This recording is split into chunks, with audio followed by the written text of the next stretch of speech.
তো মদিনায় একজন মহিলা ছিল, বেশি কথা বলে, টেনশনের কারণে। মানুষ যখন টেনশনে পড়ে যায় তখন দুঃখ বোঝানোর জন্য মানুষ খুঁজে না, তো মহিলাটা বেশি কথা বলে।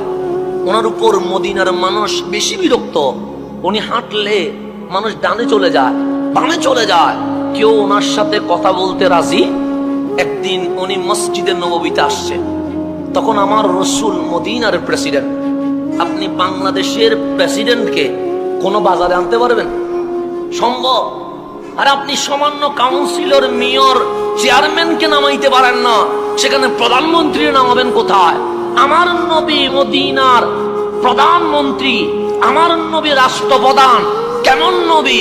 যখন কেউ কলম নামের কলম চিনে না, কাগজ নামের কাগজ চিনে না, তখন বিশ্বে সর্বপ্রথম লিখিত সংবিধান মদিনার সনদ আমার নবী রহমতুল লিল আলামিন দিয়ে দিয়েছে।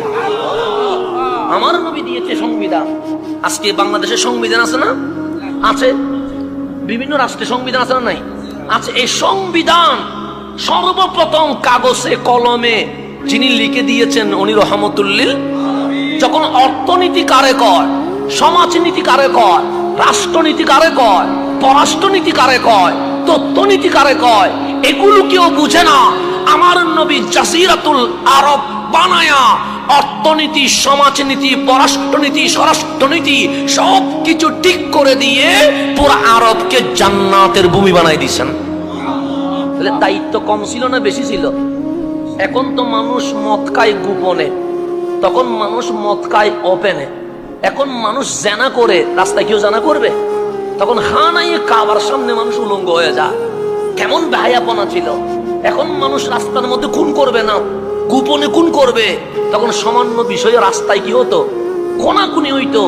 তাকে বলা হইতো জাহেলিয়ত যুগ, জুলমের যুগ, অন্ধকার যুগ। সেই যুগকে যিনি নোরানি যুগ বানিয়েছেন উনি রহমতুল লিল। একটা মিনিট অপচয় করার কোন সুযোগ আছে?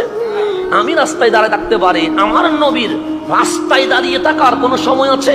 একদিকে সংবিধান, একদিকে রাষ্ট্র, একদিকে বিভিন্ন ধর্মের মানুষের অধিকার বাস্তবায়ন, একদিকে ইসলাম প্রচার, একদিকে কোরআনের বাণী শুধু মদিনায় নয় সারা ওয়ার্ল্ডে প্রচার করা, একদিকে বিশ্বের প্রেসিডেন্টের কাছে ঈমানের জন্য চিঠি লেখা।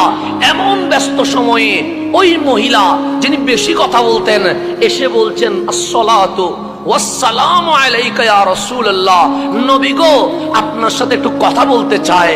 এতটুকু বলতে দেরি আমার রসুল কাগজ কলম রেখে মহিলার দিকে ফিরে গেছে। তো ডানে বামের মন্ত্রী আছে না,